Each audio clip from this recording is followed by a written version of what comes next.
Agenda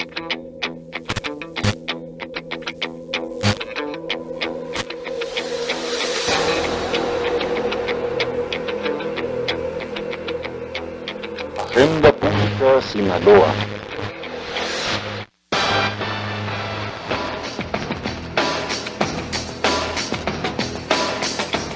Foro de análisis y debate.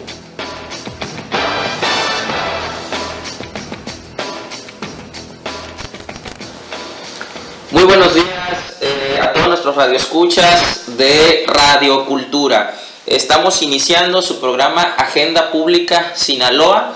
Mi nombre es Jorge Abel Guerrero Velasco. El día de hoy vamos a hacer algunas reflexiones acerca de los temas importantes que vimos a lo largo del año en este programa. Les recuerdo, el teléfono en cabina es el 986-48-44 y nuestra página web es www.radiocultura.org.mx, y también tenemos un correo electrónico que es comentariosradiocultura@hotmail.com, y nos pueden seguir en el Facebook La Voz del Hombre Mazatlán, y también el Facebook de este programa, que es Agenda Pública Sinaloa. Y bueno, también me acompaña el día de hoy mi amigo y compañero Oliver Ernesto Velasco Rentería. Oliver, buenos días, ¿cómo estás? Hola, buen día, Jorge, ¿qué tal? ¿Cómo estamos? Pues, como ves, Oliver, tenemos varias cosas. Vamos a hacer una reflexión al final del programa acerca de varios de los temas. Y bueno, hay muchísimos temas. Rápidamente vamos a movernos en varios tópicos. Hay una nota que sale, creo que el día de ayer, y que comienza a generar controversia en las redes sociales acerca de el discurso del presidente Peña Nieto en torno a que lo que viene a ser un año complicado, incluso ya lo es desde ahorita en términos económicos, y más adelante incluso tocaremos este tema de manera más profunda, y habla un poco de ajustar al gobierno, de ajustarse el cinturón del gobierno. Pero lo que llama la atención es que dice que incluso su sueldo va a estar ajustado a eso. Sin embargo, lo que le va a llegar por prima vacacional y sueldo de finales de este año solamente se redujo en 41 pesos. Y esa es la nota en los periódicos nacionales. Es un poco lo que se dice, ¿no? Lo que llama la atención, esos 41 pesos. Incluso el diario sinembargo.com saca ahí un estudio acerca de cómo han decrecido los sueldos de los trabajadores a lo largo del año y cómo les impacta al final, precisamente, y que varios millones, creo que alrededor de 30 millones de trabajadores en México no van a tener aguinaldo porque trabajan en empleos que pues no son formales, ¿no? Entonces, ante esto, el tema de la reducción del sueldo del presidente en 41 pesos, pues digamos que se convierte en parte un poco de lo que vemos en redes sociales, ¿no? Sí. Y de la crítica. Pero a ver, ¿cuál sería tu opinión al respecto? Pues mira, hace poco se desindexó, ¿no? el salario mínimo, precisamente para evitar las alzas inflacionarias, como decían los que estaban a favor de la desindexación. En este sentido, sí, el salario mínimo ya no está sujeto a las multas por ejemplo, a las cotizaciones del Infonavit, y por lo tanto los costos no iban a subir tanto. Sin embargo, y esta propuesta vino desde el Distrito Federal para poder subir el salario mínimo a si mal no recuerdo, su visión era hasta 300 pesos que tendría que ganar una persona al día para poder mantener a una familia de 2 hijos. Por cierto, esto de los 300 pesos a mí siempre me resultó bastante populista, sí, muy engañoso, no sé, ¿cuál es tu opinión? O sea, sí, se oye muy bien en el discurso, pero imagínate que realmente el salario mínimo, bueno, sería lo deseable, ¿no? Porque subiese a 300 pesos diarios, pues, sería un mundo fantástico. Pues sí, pero es que no es nada más eso. El problema cuando subes la oferta monetaria es que generas inflación, ¿no? Y era lo que les respondía el Banco de México precisamente, no podemos subir el salario mínimo de un momento a otro así porque nuestros niveles de inflación, después de la crisis del 94 se supone que fijamos un nivel de inflación del 3% anual. Ahora el nivel de inflación se calcula de respecto a la inflación de la canasta básica y esta es escogida por el Banco de México. Ahí hay un pequeño truquillo que se realiza, ¿no? El índice de precios al consumidor, ¿no? Eligen algunos productos que consideran parte de la canasta básica. Y de ahí, y a partir de ahí hacen la subida. Obviamente eligen los productos menos volátiles, ¿no? Para poder hacer eso. Más, aparte el salario mínimo, nada más para puntualizar, será de 73 pesos punto 16 centavos. Sí. Subieron 2 pesos con 40 centavos, algo así. Ese fue un 4.2% respecto del año 2015, ¿no? Más o menos ese será el estimado. Y eso es un indicador precisamente de la inflación, ¿no? Y dicen algunas personas, 2 pesos, ¿cómo se atreven a subir nada más 2 pesos?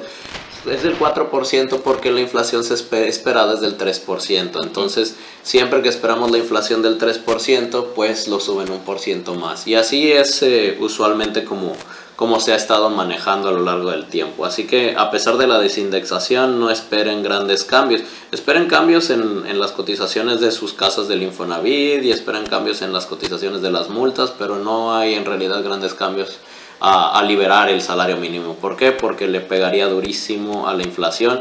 Muchos vemos, sí, vamos a ganar más, pero es lo que pasaba con los nuevos pesos y los viejos pesos, ¿no?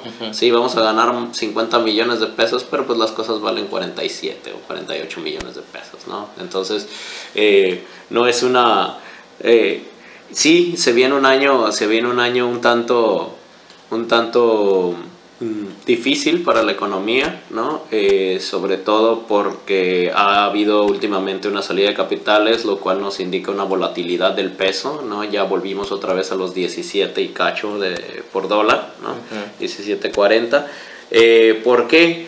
Porque se espera que esta semana la Reserva Federal de los Estados Unidos dé a conocer el cambio en la tasa de interés, ¿no? ¿Qué pasa con el cambio en la tasa de interés? Pues simplemente si suben las tasas de interés, los inversionistas empiezan a comprar bonos en lugar de invertir dinero en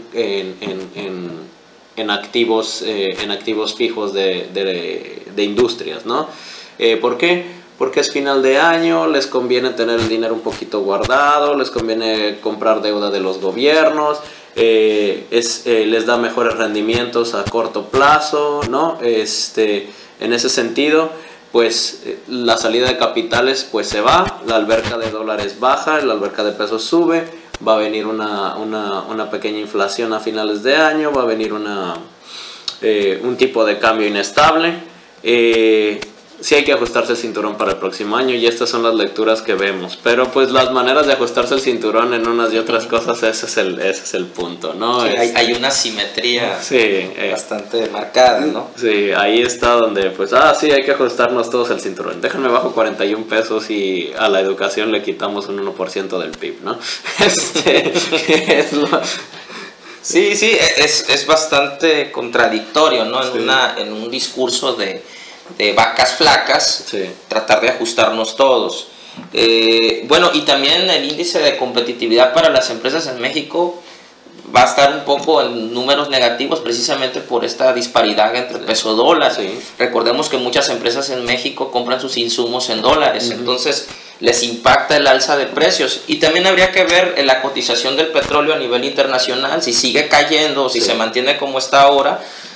También es otro de los huecos de la economía en México y habrá que buscar alguna forma de compensar esa salida, ¿no? Sí, precisamente ahorita están en los niveles más bajos que ha tocado el barril mexicano de petróleo. Menos de $30. Creo que desde 2008 no se daba un precio es una baja tan importante y bueno, está pegándole a todos los países que dependemos del petróleo.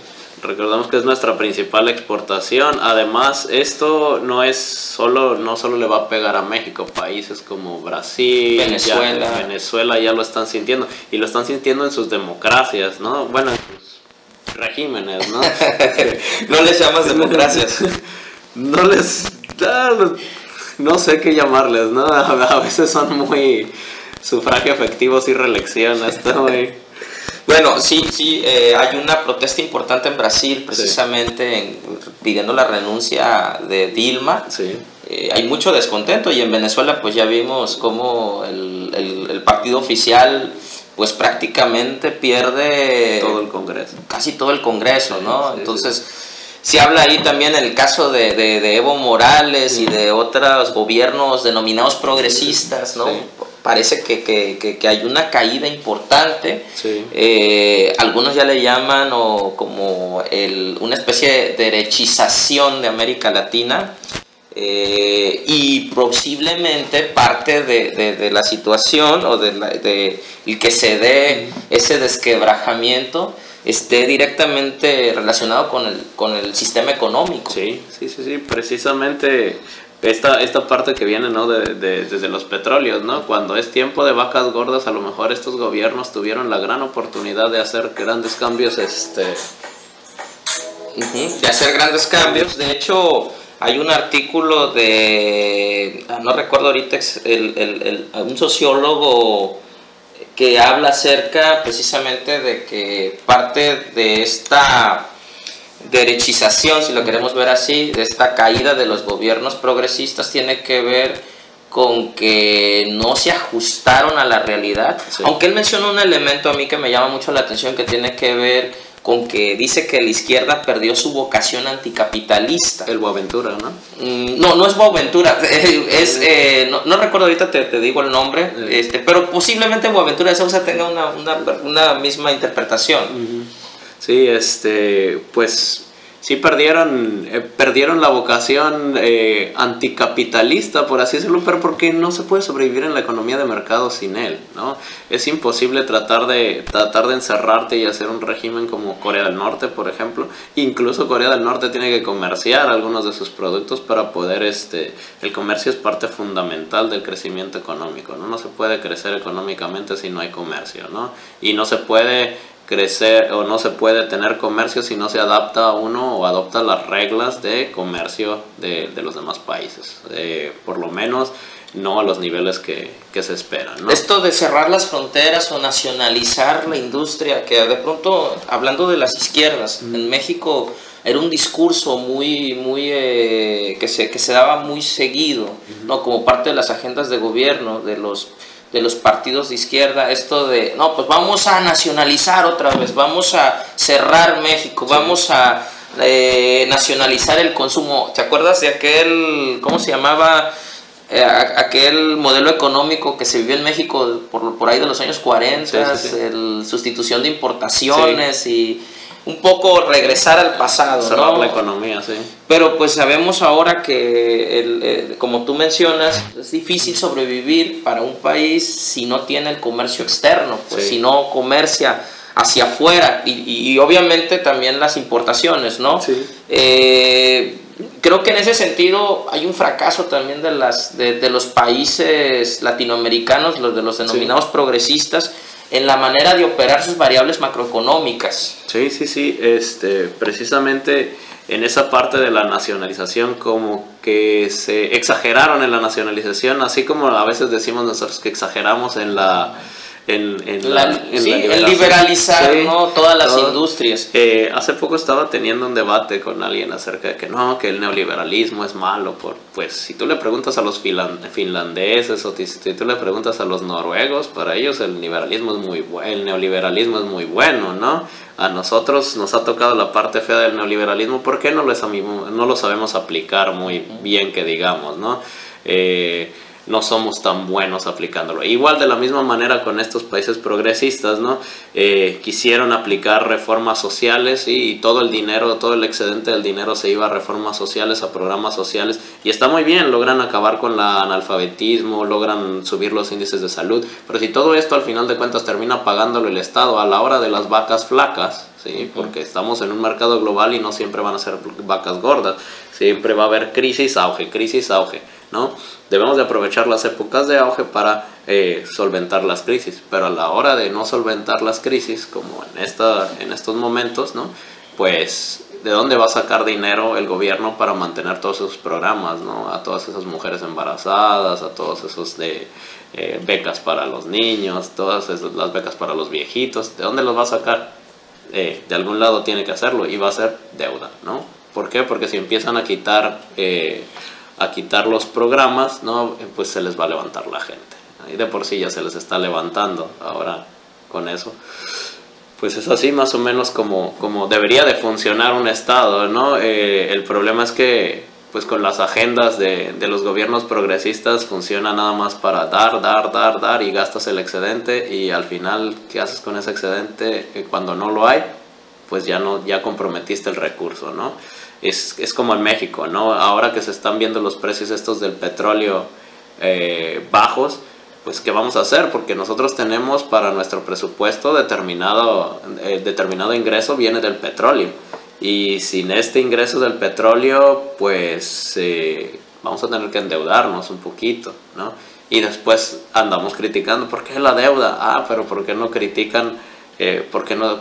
Si se les quitan las becas o las ayudas a determinados sectores sociales, ¿no? Pues de algún lado tiene que salir la lana, no es nada más así. Pero el gobierno podría entonces bajarse los sueldos y la fregada. Sí podría, pero también veamos qué clase de gobernantes tenemos, ¿no? Entonces, y sin caer en moralismos, ¿no? Sin caer en moralismos, sí tenemos gobernantes muy bien pagados. Tenemos, creo que al mejor presidente pagado, o por lo menos mejor que los Estados Unidos. De hecho, esos estudios comparativos entre un legislador en Estados Unidos y un legislador en México, y la diferencia es abismal. Sí. Incluso comparado no solo con Estados Unidos, sino con otros países ya sea incluso de Sudamérica o de Europa del Este, sobre todo con los de Europa del Este. Sí. Parece que nosotros vivimos en un país donde nos cae el dinero del cielo, ¿no? Sí. Cuando vemos lo que ganan, la burocracia y la excesiva burocracia que se genera en cada gobierno, ¿no? En el caso de Peña Nieto hay un incremento importante en la burocracia entre Calderón y Peña, pero también lo vemos entre Calderón y Fox. Sí. O sea, cada que llega un gobierno se genera más burocracia, ¿no? Nuevas secretarías, nuevos departamentos, asistente del asistente del asistente, y este gasto corriente del gobierno. Y yo creo que en ese sentido también la gente legítimamente se queja cuando ve lo que tú decías, que se le recortan los programas sociales, pues ve al funcionario público que en el dispendio, ¿no? Entonces yo creo que en ese sentido también habría que corregir ese otro elemento. Y también en defensa un poco de esto, tenemos funcionarios públicos muy buenos que también son de los que más nos quejamos, ¿no? Por ejemplo, Agustín Carstens, ¿no? Presidente del Banco de México. Por ahí me reclamaba alguien también en alguna ocasión que el hombre gana 856,000 pesos de aguinaldo, ¿no? Y pues sí los gana, pero en su caso yo le diría que él lo merece, ¿no? ¿Por qué lo merece? El hombre tiene bajo sus hombros, o sobre sus hombros, la responsabilidad macroeconómica del país, ¿no? Por completo. El índice de precios y cotizaciones está bajo él. Toda la oferta monetaria, todo el dinero que circula sobre la nación está sobre él. La oferta monetaria, para dar un pequeño ¿qué es básicamente el control de la inflación, del índice de precios y del dólar, ¿no? Entonces, al final de cuentas, sobre ese tipo recaen responsabilidades mucho más grandes que las de cualquier otro individuo, ¿no? Sí, podrá ser lo que quieran, ¿no? Pero fue presidente del Fondo Monetario Internacional, ¿no? Cosa que no cualquiera de nosotros fue o hace o podría hacer. Y por ejemplo hay casos como él, ¿no? Hay otros casos, por ejemplo, como los de la Suprema Corte, los jueces de la Suprema Corte, algunos de los cuales hemos visto los candidatos que ha propuesto Enrique Peña Nieto por una nueva terna que sacó, que están de plano muy mal parados, ¿no? Hemos visto, por ejemplo, la entrevista a un aspirante a ser juez de la Suprema Corte, donde se le pregunta una pregunta básica de una entrevista de trabajo, ¿no? ¿por qué está usted aquí? ¿No? Y la mujer no sabe responderle, ¿no? Es que no sé, a mí nada más me llamaron para ser jueza.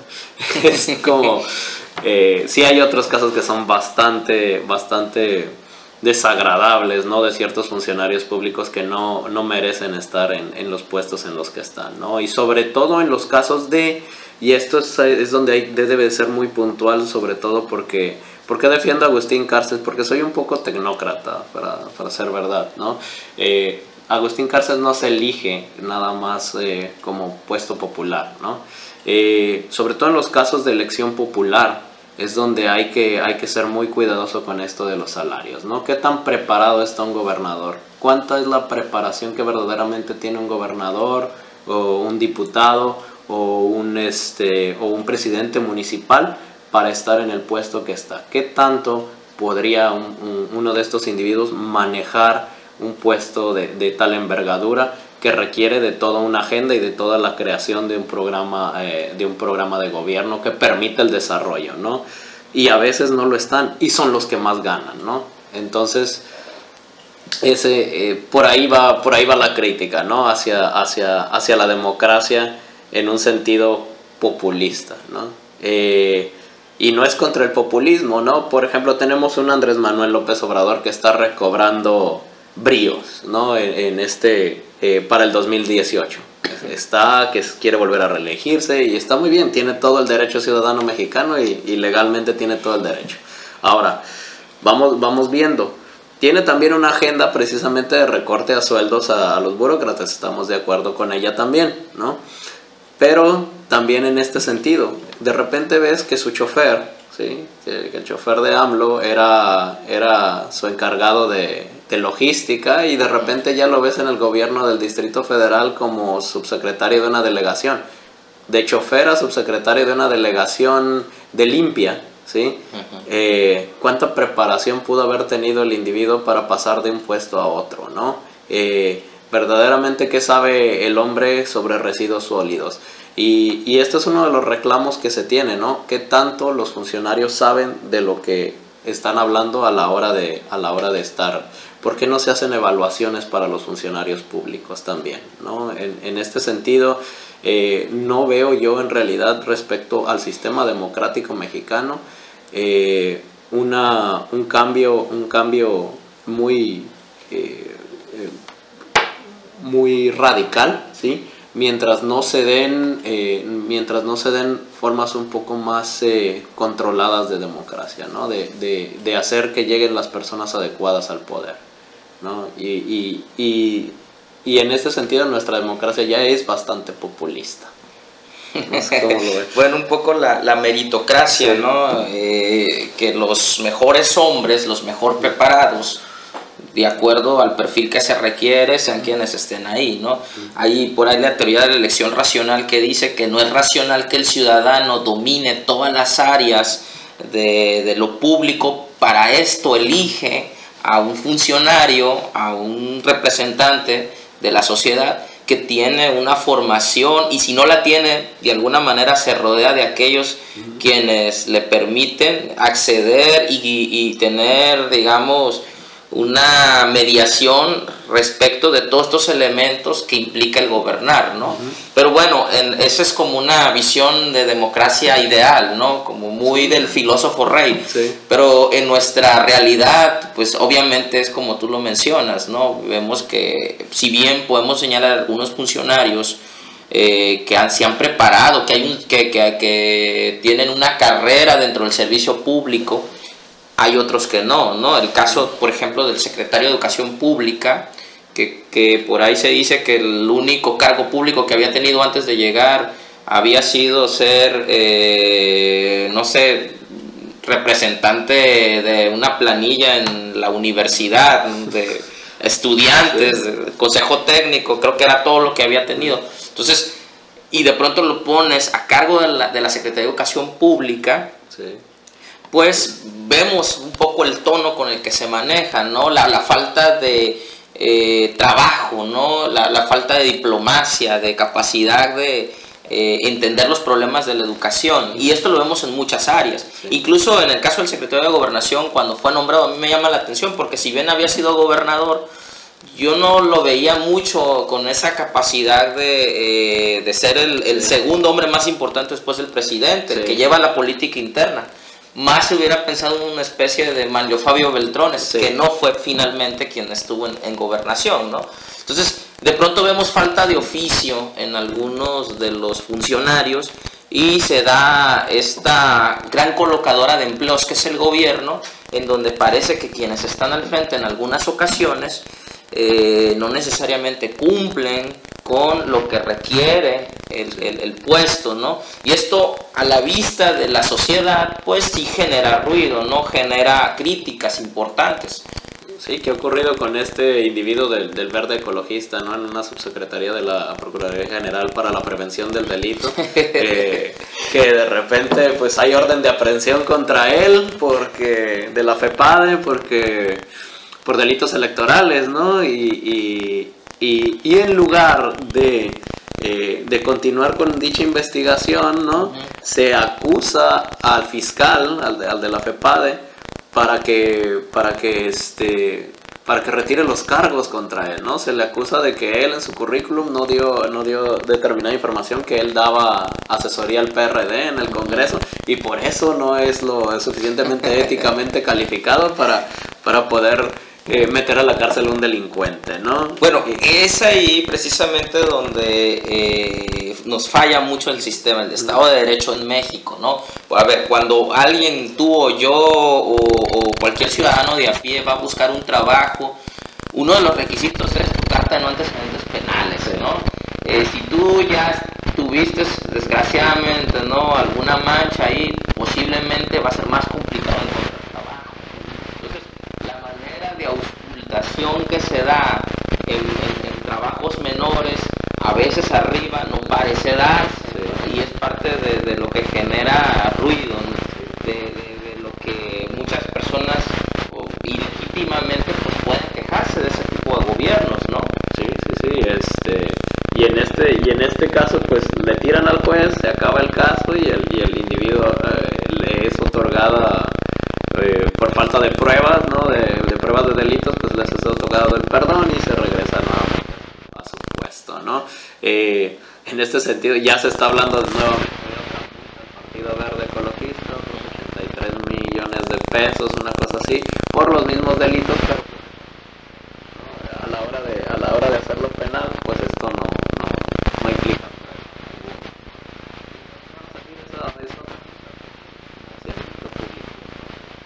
O sea que el gobierno se autopaga sus Bueno, y ahorita que estábamos hablando de temas económicos, hay ahí hace una semana anuncio del presidente, perdón, del gobernador del estado de Chiapas, que se da a través de los canales institucionales en Chiapas, pero también pudimos ver por internet, en YouTube hay un segmento pagado. Aparece el gobernador de Chiapas, Manuel Velasco, haciendo un anuncio importante en el que dice que sin ser año electoral, sin haber elecciones cercanas, decide eliminar el pago de tenencia y que durante 2016 no habrá aumento de impuestos, ¿no? En ningún rubro. Y un tercer elemento que llama la atención, el gobierno se ajustará a las necesidades económicas que vive el país. Esto implica que no habrá mantendrán programas de austeridad. Y bueno, hay muchas críticas al gobernador de Chiapas porque ya sabemos que es uno de los que para el 2010 llama a la reflexión y también algunos comienzan a citar este tipo de políticas por la Casa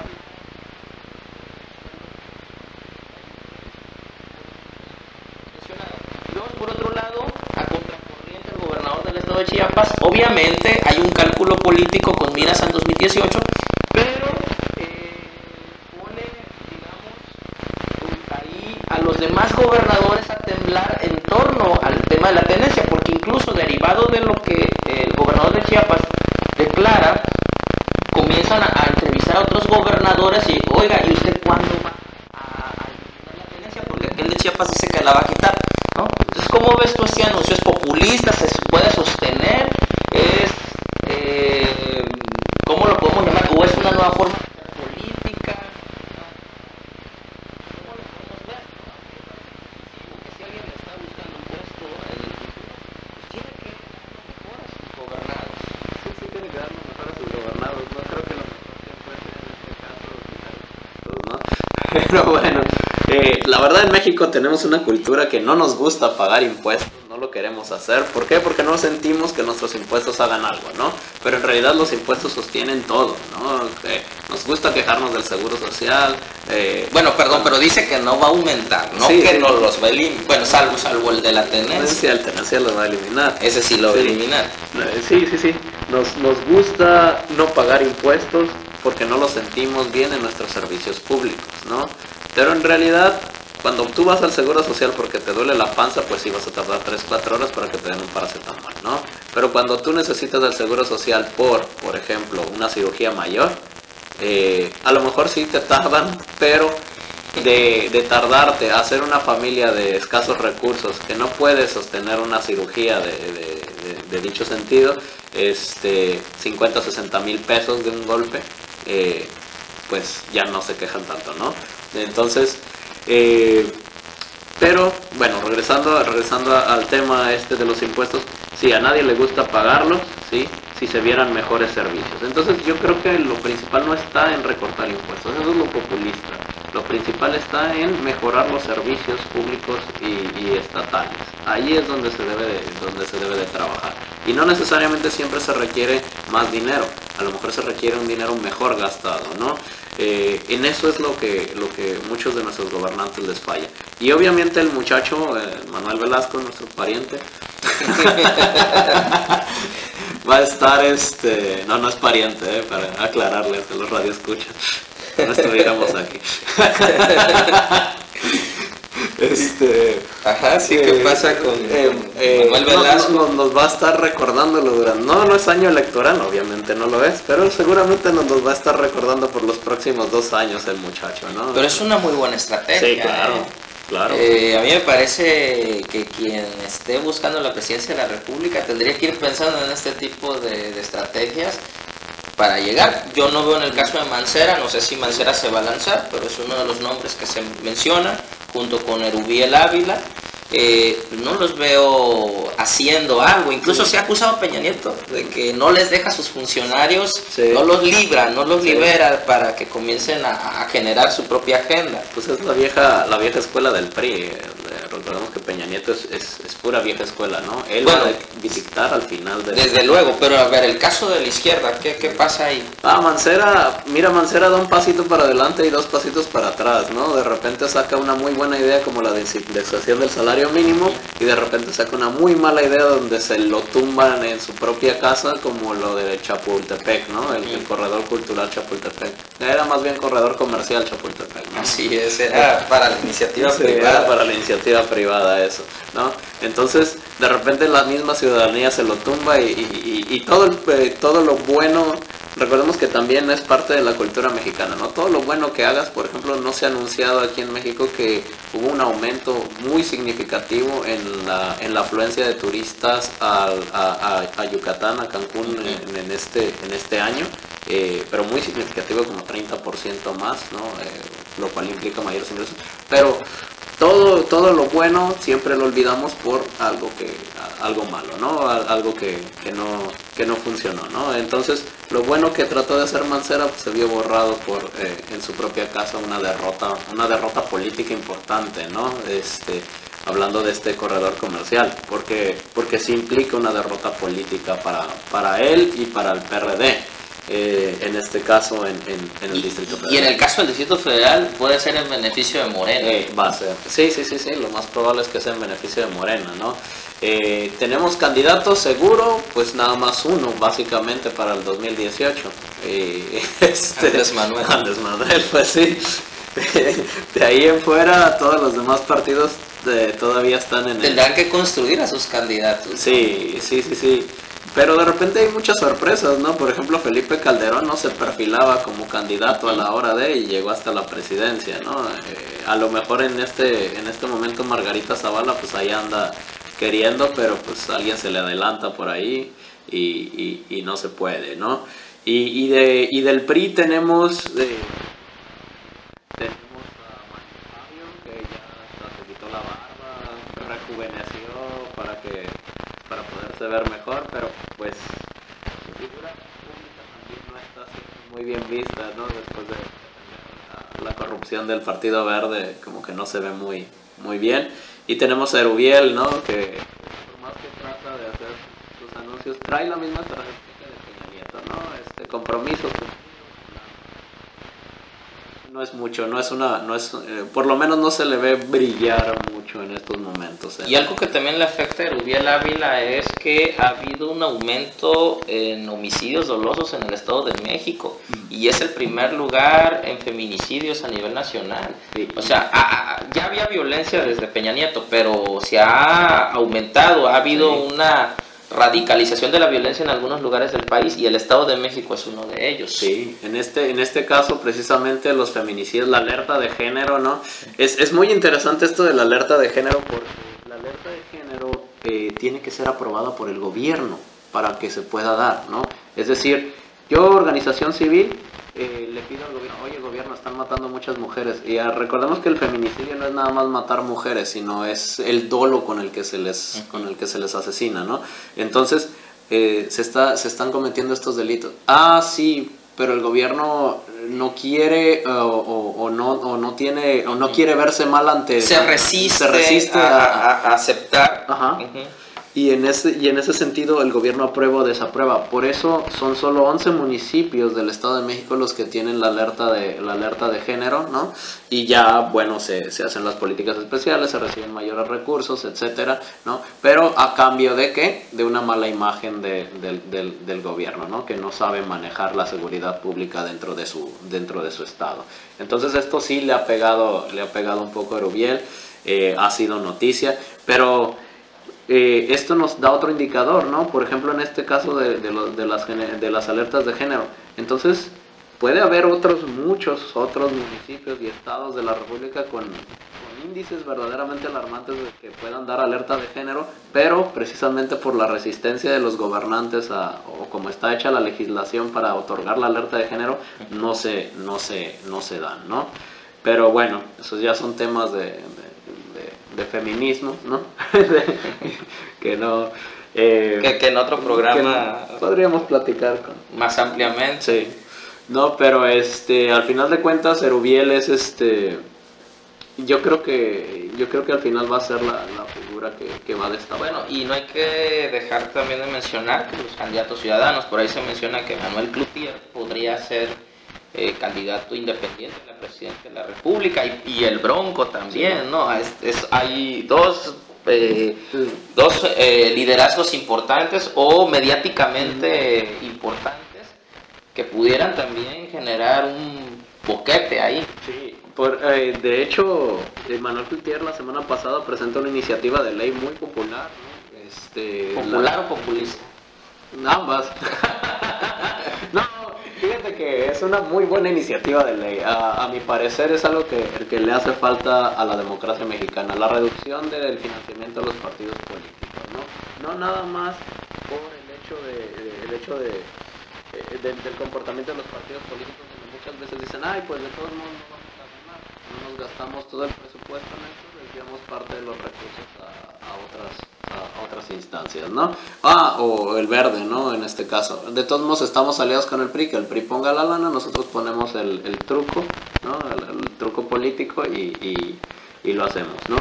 Pero independientemente de esto, los partidos políticos deben de empezar a buscar su propio financiamiento. Si es que son verdaderas organizaciones sociales y aparte, civiles. así es, y los agremiados que pertenecen a esos partidos deberían pagar sus cuotas, ¿no? Sí. Cosa que por lo regular no sucede.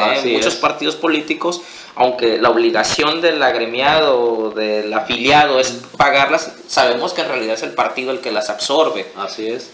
¿No? Y es precisamente esa parte de donde deberían de sacar recursos si tú estás inscrito y te sientes representado verdaderamente por una asociación política que tiene tus intereses, paga tu cuota mensual, ¿no? Sí. Y financia lo que el partido se propone hacer. Así es. Después de todo esto terminaría un poco con esa falta de representatividad, ¿no? Veríamos en realidad qué tan representado se siente el ciudadano por sus partidos políticos. Y esa fue la iniciativa de Manuel Cloutier y la aplaudo, me parece muy buena iniciativa. Bueno, veremos si pasa. Obviamente no va a pasar. Y menos si viene de un independiente. Y menos si viene de un independiente. Sería abonarle. Sí. Bueno, y el caso del Bronco. Y en el caso del Bronco, pues... Perdón, por ahí se dice que el Bronco es una especie como de satélite del PRI, que lo utilizan a voluntad. Pero bueno, independientemente de eso, tiene un gran... Bueno, en Nuevo León le fue muy bien. Le fue muy bien, y aparte anunció cambios contra 100 burócratas corruptos, ¿no? De repente abrió una investigación y salió que destapó, o va a destapar, no sé, creo que todavía no lo hace, ¿no? Pero él anunció que va a destapar a 100 burócratas corruptos y que los va a exhibir públicamente. Algo que se me hace muy populista también, pero al final de cuentas es una buena forma o una buena estrategia política. Por ahí estaba escuchando en una conferencia que asistí la semana pasada algo muy interesante respecto a los candidatos independientes. El principal interés, por lo que hemos escuchado en los discursos de Peña Nieto, es que el populismo no llegue a la presidencia, ¿no? ¿Y qué es el populismo para Peña Nieto? Es López Obrador, ¿no? López Obrador ha iniciado muy fuerte su campaña desde antes de las partidas, y el miedo está que si llegara López Obrador a rebasarlos, ¿no? En las encuestas, que si llegara a verse muy arriba, los mismos partidos propondrían a uno de estos candidatos, su estructura política para, a fin de que preferirían que un independiente llegase. Ahora, yo no estoy de acuerdo con López Obrador, lo conocemos desde el sector público, pero se me voy a decir abiertamente que soy una persona honesta.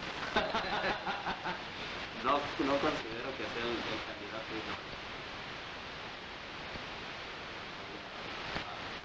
a traer muchos beneficios. ¿Tú no crees que estaríamos mejor con López Obrador? No, para nada. No. Bueno, pero no neguemos el hecho de que ante las circunstancias que se viven y no le va muy bien al gobierno de Peña Nieto, hay varias críticas. Aquel Salvando México se ha convertido ahora en dejó pasar las oportunidades, en ya no es El Salvador, se cayó, ¿no? Esto que se nos presentaba al principio. Y ante eso López Obrador comienza a cobrar nuevamente estos bríos, ¿no? De que, bueno, a lo mejor con él hubiera habido una mayor austeridad, etc., ¿no? Y esto le da bastante cuerda para continuar. Sí. En ese sentido, efectivamente, como tú mencionas, lo convierte en el principal enemigo de quienes gobiernan hoy, ¿no? Porque es el que está, aparte, el que ya en este momento sabemos, es el que mejor le va en las encuestas. Sí. Aunque también en el pasado así ha comenzado, siempre ha arrancado en esta posición, ¿no? En el que tiene la delantera. Como dices tú, habrá que ver qué parafernalia se construye alrededor para frenarlo, ¿no? Para un poco no dejarlo, ¿no? Pero bueno, tú eres muy determinante en que no te gusta para la presidencia. Pues sí. ¿Y qué perfil crees tú que sería el idóneo? Porque a mí me parece que de la región 4 en la que estamos no hay como mucha tela de dónde cortar, ¿eh? Sí, el problema es la clase política. Sí, ¿no? sí, uno acá con perfil de estadista yo no veo ahí no. muy cerca, ¿no? Sí, no. El caso del Bronco, por ejemplo, me recuerda más a Fox que a un estadista, que digo, es como esa vieja fórmula, ¿no? También muy populista. Sí. No sé, Manuel Cloutier, un poco creo que utiliza la figura del padre, ¿no? Se ayuda un poco de eso para generar una imagen. Sí. Pero también es una visión un tanto tradicional todavía en la política. Sí, Perdón, hubiera esperado más una especie de estilo Mancera, pero pues Mancera también se nos ha ido cayendo en el corredor político. Un Mancera, un Ebrard, sí, algo por el estilo, ¿no? Tal vez no son medidas muy populares las que tomen estos individuos, ¿no? Pero de que levantan la economía, y es lo que se necesita. Y hablando de eso, del Salvando México, yo creo que, mira, a lo que se ve es que las reformas estructurales que se han aprobado, pues no han surtido el efecto que se esperaba, ¿no? Pero también hay que recordar que no estamos en un ámbito, no estamos solos en el mundo, ¿no? Claro. No es automático que las reformas se den. Y la caída del precio del petróleo no es culpa del gobierno de México. Así es. Entonces no son cosas que nos han ayudado mucho, ¿no? En determinado momento sí se van a ver los cambios en las reformas estructurales. ¿Por qué? Porque México se convirtió en un país, a pesar de por qué se convirtió en un país así, porque me van a decir, oye, pero es que le bajaron las salarios a la gente ya nada más tiene contratos de 3 meses, son reformas que vienen a darle al traste con los derechos de los trabajadores, sí, pero en este caso estamos cambiando un poco calidad por cantidad, ¿no? Queremos tener más empleos, pues tenemos que cambiar un poquito la calidad de los derechos del trabajador para tener más gente empleada, ¿no? A lo mejor a veces no son medidas muy populares, ¿no? Pero a lo mejor también está la reforma educativa, ¿no? No queremos perder que por la evaluación, que la herencia de plazas y este tipo. Sí, son medidas que le dan, vienen a pegarle a ciertos intereses, ¿no? Que desgraciadamente son los intereses de la parte baja de la pirámide, pero son intereses que al final de cuentas vienen a ser meramente sindicalistas, ¿no? Meramente intereses que no vienen a ser jubilaciones dinámicas.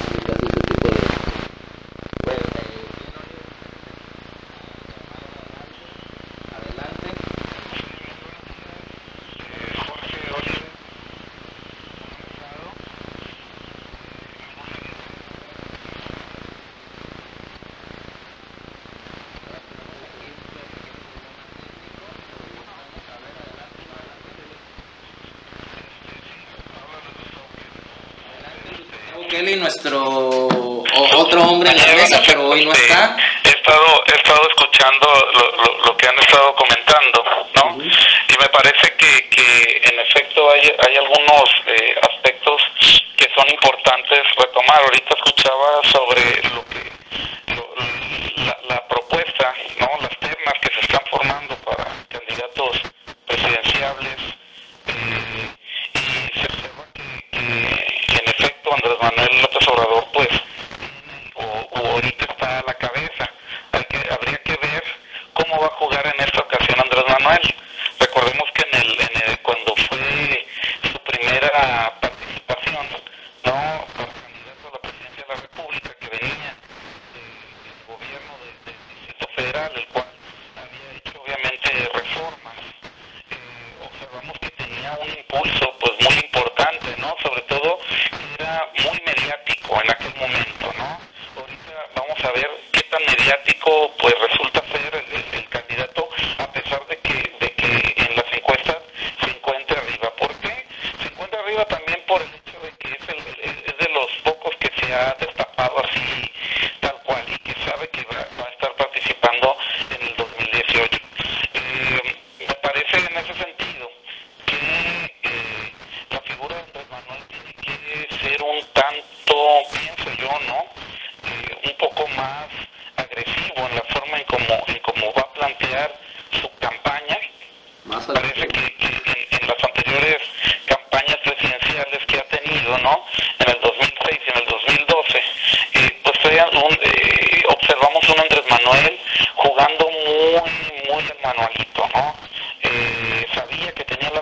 sobre pues quienes pueden estar, ¿no?, dentro de esta interna.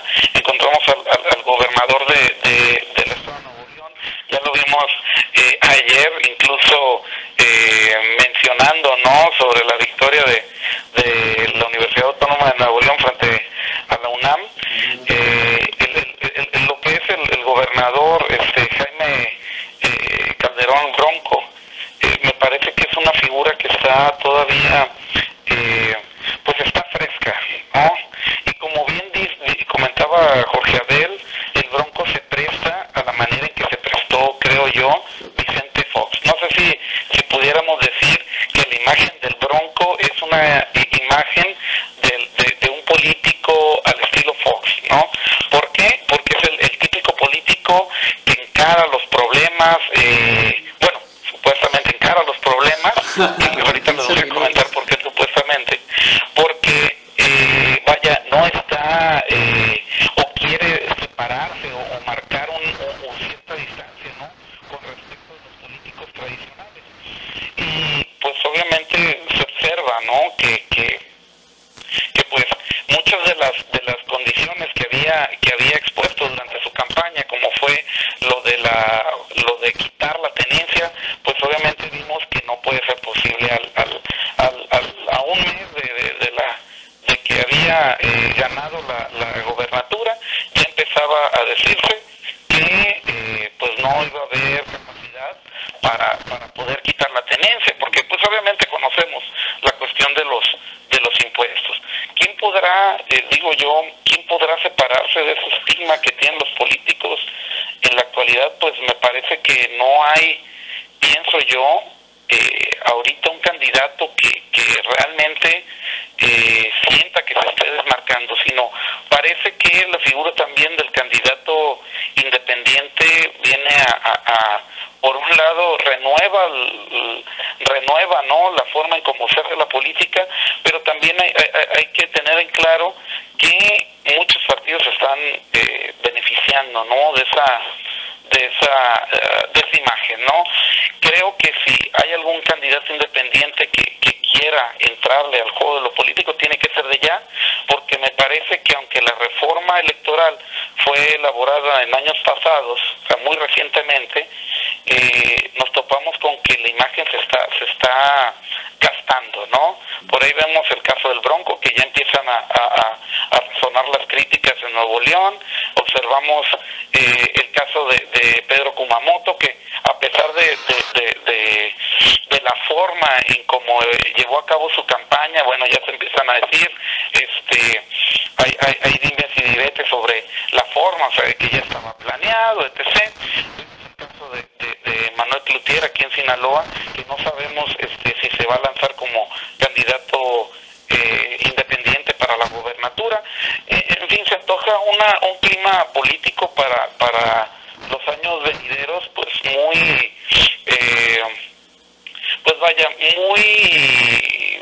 vamos a decirlo, incierto, ¿no? Porque no tenemos la claridad suficiente como para exponer o definir un amplio favorito en las elecciones, ¿no? Entonces, me parece que la política debe de beneficiarse de esa situación, y pues obviamente esperemos que las elecciones puedan brindar pues la certeza, ¿no? Que la certeza que en las instituciones se necesita, pues para que esto se siga movilizando, ¿no? Para que esto siga funcionando. Sí. Pues muchas gracias, nada más era el comentario.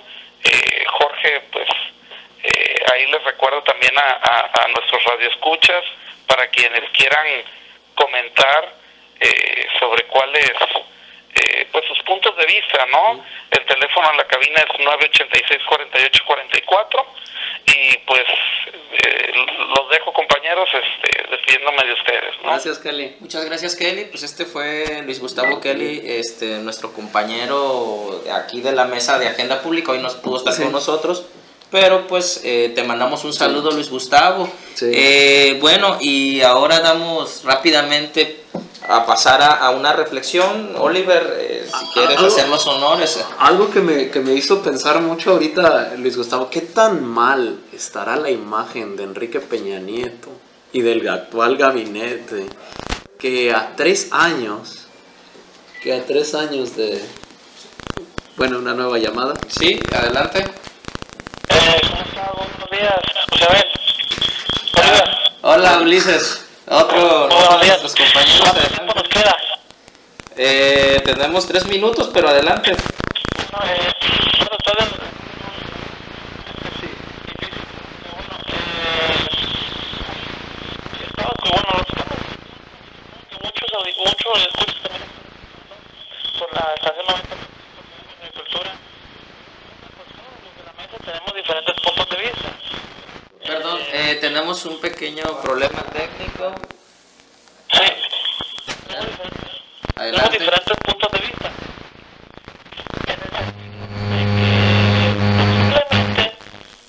En el sentido de que posiblemente